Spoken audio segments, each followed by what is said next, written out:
Hello everyone. Today we are going to start a new unit which is known as valuation of a building.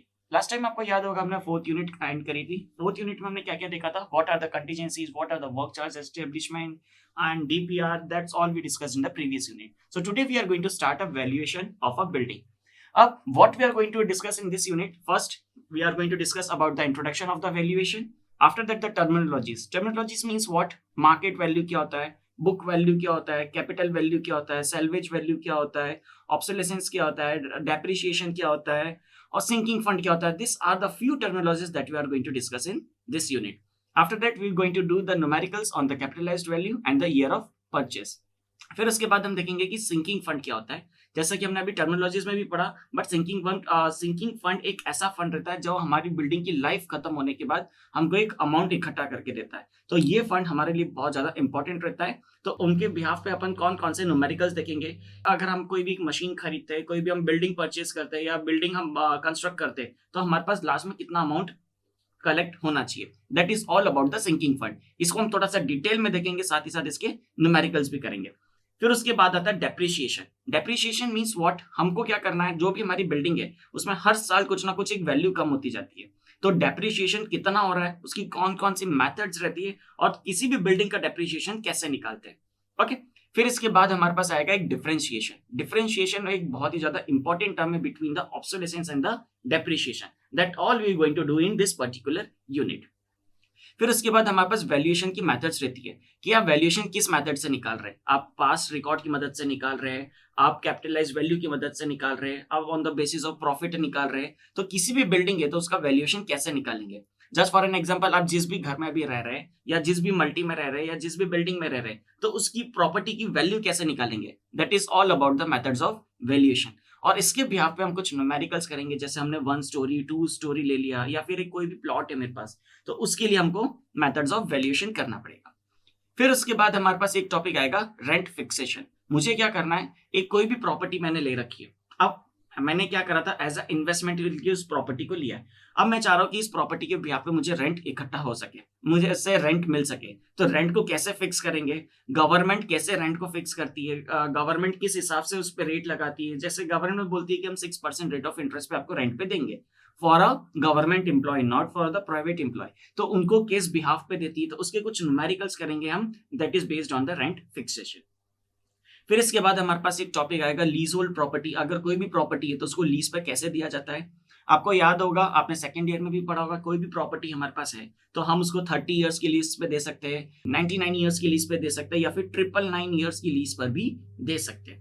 And last we are going to discuss about the summary. So this are the few contents that we are going to discuss in this particular unit. तो चलिए start करते हैं valuation. First, सबसे पहले तो हमको ये समझना होगा कि वैल्यूएशन होता क्या है. तो वैल्यूएशन एक ऐसी कॉस्ट रहती है, वैल्यूएशन एक ऐसी चीज रहती है जिससे हम हमारी प्रॉपर्टी की कॉस्ट को डिटरमाइन कर सकते हैं. फॉर एन एग्जांपल, अगर आपके पास एक कोई प्रॉपर्टी है तो उसका वैल्यूएशन कैसे निकालेंगे. वैल्यूएशन मतलब उसकी कीमत कैसे निकालेंगे. तो उसके लिए हमको समझना होगा कि वैल्यूएशन होता क्या है. वैल्यूएशन मतलब क्या है, अगर आप कोई भी प्रॉपर्टी आज खरीद रहे हैं या कोई भी प्रॉपर्टी आज आप बेच रहे हैं, तो उसके लिए आपको क्या करना होगा, उसकी कीमत पता होना चाहिए. जब तक आपको उसकी कीमत नहीं पता होगी तब तक आप उस चीज को सेल नहीं कर सकते. फॉर एन एग्जाम्पल, आप कार यूज करते हैं, आप बाइक यूज करते हैं. अगर आपने एक कार खरीदी, आपने कोई बाइक खरीदी है, तो उसकी क्या कॉस्ट होगी, समझ लीजिए 50,000 रुपए. आपने 50,000 रुपए उसकी कीमत है, तो आप उस चीज को 50,000 में खरीदेंगे. बट आप ये जस्टिफाई कैसे करेंगे कि वो 50,000 की है. तो that is term about the valuation. तो वैल्यूएशन डिपेंड करेगा कि वो कौन सी लोकेलिटी में है, किस मार्केट में है, कितना ज्यादा पुराना है, कितना ज्यादा नया है. So that is all about the valuation. अब इसमें आपको एक चीज ये समझनी है कि what are the purpose of valuation. मुझे वैल्यूएशन निकालना क्यों जरूरी है, वैल्यूएशन की कहां जरूरत पड़ रही है. तो इसके लिए हमारे पास कुछ पॉइंट्स आएंगे. Like you can see on your screen. सबसे पहला आ रहा है, जब भी आप बाइंग करेंगे या सेलिंग करेंगे किसी भी प्रॉपर्टी की. अब फॉर एन एग्जांपल, मैं अगर लखनऊ सिटी से बिलोंग करता हूँ या मैं अगर मध्य प्रदेश में कोई भी एक पर्टिकुलर भोपाल सिटी से बिलोंग करता हूँ, मुझे यहाँ पे कोई एक प्रॉपर्टी खरीदनी है. तो प्रॉपर्टी की कीमत कौन डिसाइड करेगा, एक वैल्यूअर डिसाइड करेगा, ताकि मुझे पता चल सके कि मुझे इस प्रॉपर्टी की इतनी कीमत पे करनी है. तो ये कीमत कहाँ से निकलेगी, ये कीमत निकलेगी कि आप किस लोकेलिटी में रहते हैं. जस्ट फॉर एन एग्जांपल, अगर आप रेलवे स्टेशन के पास में रहते हैं, आप एयरपोर्ट के पास में रहते हैं, तो उस प्रॉपर्टी की जो कीमत होगी ऑब्वियसली बहुत ही ज्यादा होगी एज कंपेरिजन टू कोई प्रॉपर्टी जो गली के अंदर है. सो ये आपको डिपेंड कराएगा कि जब भी आप कोई प्रॉपर्टी बाय करेंगे या सेल करेंगे तो उसके लिए आपको वैल्यूएशन जरूरी है। सेकंड होता है टैक्सेशन। टैक्सेशन मींस व्हाट, अगर आपने कोई भी प्रॉपर्टी खरीदी है तो उसके लिए आपको टैक्स पे करना पड़ेगा। तो टैक्स किसकी मदद से निकलेगा? टैक्स निकलेगा आपकी प्रॉपर्टी की वैल्यू कितनी है। आपकी प्रॉपर्टी की जितनी ज्यादा वैल्यू होगी उतना ज्यादा आपको टैक्स पे करना है। अब यहाँ पे कौन कौन से टैक्स आ सकते हैं? यहाँ पे म्युनिसिपल टैक्स आ सकता है, यहाँ पे प्रॉपर्टी टैक्स आ सकता है, यहाँ पे वेल्थ टैक्स आ सकता है, और भी बहुत सारे जितने भी टैक्सेशन रहेंगे ये सारे हमारे आएंगे वैल्यूएशन के अंदर में। ओके, नेक्स्ट आता है हमारे पास रेंट फिक्सेशन। अगर आपकी कोई भी एक प्रॉपर्टी है, समझ लीजिए उस प्रॉपर्टी की कीमत 1 करोड़ रुपए या 10 लाख रुपए के आसपास है, तो हमको इस प्रॉपर्टी के ऊपर कितना रेंट मिलना चाहिए, so that is known as rent fixation. Rent fixation तभी निकलेगा जब आपको वैल्यूएशन पता होगा, क्योंकि वैल्यूएशन निकालने के लिए आपको क्या करना पड़ेगा? रेंट को डिसाइड करना रहेगा, तभी आप सामने वाली पार्टी से बोल सकते हैं कि मुझे इतना रेंट चाहिएगा। इसको कैसे समझेंगे? अगर आपके पास एक कोई भी घर है, वो समझ लीजिए बहुत ज्यादा अंदर गलियों में है, तो उसमें ऑब्वियसली बात है आपको रेंट कम मिलेगा। रेंट क्यों कम मिलेगा? क्योंकि आपको बहुत ज्यादा ट्रैवलिंग करनी पड़ेगी बाय वॉक या आइदर बाय 2 व्हीकल, ताकि आप अपनी पोजीशन पे पहुंच सके। बट अगर कोई भी आपके पास एक प्रॉपर्टी है जो कि मेन मार्केट में है, मेन लोकेलिटी में, तो वहां पे आपको ऑब्वियसली रेंट काफी ज्यादा मिलेगा। तो that is how the valuation works on the rent fixation. फिर उसके बाद हमारे पास एक और पैरामीटर आता है like security of the loans और द मॉर्टगेजेस। मतलब अगर आपको कोई भी एक नई प्रॉपर्टी खरीदनी है या कोई भी कंस्ट्रक्शन करना है या कुछ भी पैसों की जरूरत है, तो आप अपनी प्रॉपर्टी को गिरवी रख के या आप अपनी प्रॉपर्टी के बिहाफ पे लोन लेकर भी उसकी चीज को कर सकते हैं। अब कोई भी आपको लोन देगा तो किस बेसिस पे देगा? कि आपकी प्रॉपर्टी की वैल्यू इतनी है, means you are having a property that seems to be a valuation of this particular amount.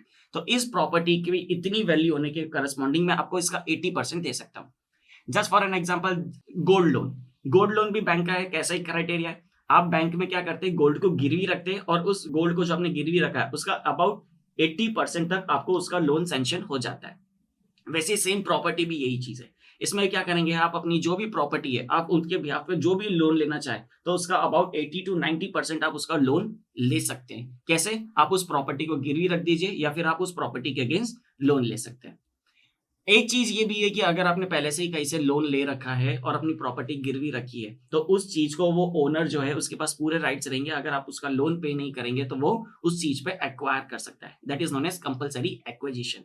मतलब आपने किसी चीज से लोन लिया था, अब आपने वो लोन पे नहीं करा या आपने किसी से पैसे उधार लिए थे, अब वो आप पैसे उधार नहीं चुका पा रहे हो, तो वो क्या करेगा? वो आपकी प्रॉपर्टी को एक्वायर कर लेगा। एक्वायर कर लेगा मींस अगर आपने लोन लिया था, फॉर एन एग्जांपल 1 लाख रुपए का आपने लोन लिया है और आपकी जो प्रॉपर्टी की कीमत है वो 5 लाख रुपीज है, means there is a difference of 4 lakh rupees. तो वो क्या करेगा? अपने 1 लाख रुपए तो इस प्रॉपर्टी को बेच के सेल करके वसूल लेगा। साथ ही साथ उसने जो इंटरेस्ट लगाया है आपके ऊपर, मींस आपने क्या करा था? एक प्रॉपर्टी ली थी, उसमें आपने 2 साल तक उसको, आपने जो पैसे उधार लिए थे आपने 2 साल तक उसको रिवर्स नहीं करे, तो 2 साल रुपए का जो भी इसमें इंटरेस्ट होगा, मेनली 4 से 6% जो भी रेट ऑफ इंटरेस्ट होगा वो भी इसमें से वसूल लेगा। तो मतलब एक मोटा मोटा मैं अगर मानूं तो 50,000 रुपीज उसको इंटरेस्ट चला गया, 1 लाख रुपीज उसके ओरिजिनल थे, तो अब आपको उसको 1.5 लाख रुपए देना है। और जब भी वो प्रॉपर्टी बेचेगा तो 5 लाख रुपए की प्रॉपर्टी बेचकर वो 1.5 लाख रुपए अपने ले लेगा और 3.5 लाख रुपए आपको रिटर्न कर देगा। So that is known as compulsory acquisition. अब एक चीज और है कि आप वैल्यूएशन इसलिए भी करेंगे क्योंकि आपको इंश्योरेंस भी कराना होगा। बहुत सारी जितनी भी कमर्शियल बिल्डिंग्स वगैरह रहती है, कमर्शियल बिल्डिंग्स में क्या होता है? कमर्शियल बिल्डिंग्स में हमारे पास जनरली जैसे कोई हॉस्पिटल हो गया, कोई गिफ्ट शॉप्स हो गई, कोई मोबाइल शॉप्स हो गई, तो बहुत सारी शॉप्स में कभी कभी आग लग जाती है, शॉर्ट सर्किट हो जाता है या कुछ भी हो सकता है। हम क्या कराते हैं? हमारी शॉप का या हमारे घर का इंश्योरेंस कराते हैं। तो इंश्योरेंस का प्रीमियम किस हिसाब से डिसाइड होगा? इंश्योरेंस का premium will decide upon the valuation of a building. जब आपकी वैल्यूएशन बहुत ज्यादा स्ट्रांग होगी, मतलब आपकी बिल्डिंग की कीमत समझ लीजिए 1 करोड़ या 2 करोड़ या 5 करोड़ रुपए, तो उस हिसाब से आपको उसका प्रीमियम पे करना होगा। कैसे? आप बोलेंगे कि मेरी बिल्डिंग की कीमत 1 करोड़ रुपए है, मुझे इंश्योरेंस चाहिए 50 लाख का, तो 50 लाख का इंश्योरेंस के लिए आपको एक हैवी प्रीमियम पे करना पड़ेगा। बट अगर आपकी बिल्डिंग की कॉस्ट सिर्फ 10 लाख रुपए है, तो 10 लाख रुपए के अगेंस्ट में आपको 50 लाख का इंश्योरेंस नहीं मिलेगा। 10 लाख के अगेंस्ट में आपको 8 लाख, 9 लाख या मैक्स टू मैक्स 10 लाख का इंश्योरेंस मिलेगा। तो उस केस में आपकी वैल्यू कम आएगी। किसकी पेमेंट? आपको प्रीमियम की पेमेंट। तो एक पैरामीटर ये भी डिपेंड करता है हमारा वैल्यूएशन पे। So what we discussed about the purpose of the valuation, means buying और selling of property, taxation, rent fixation, security of the loans, compulsory acquisition and insurance. I hope you got it. What is the valuation and what is the purpose of valuation? Okay, thank you.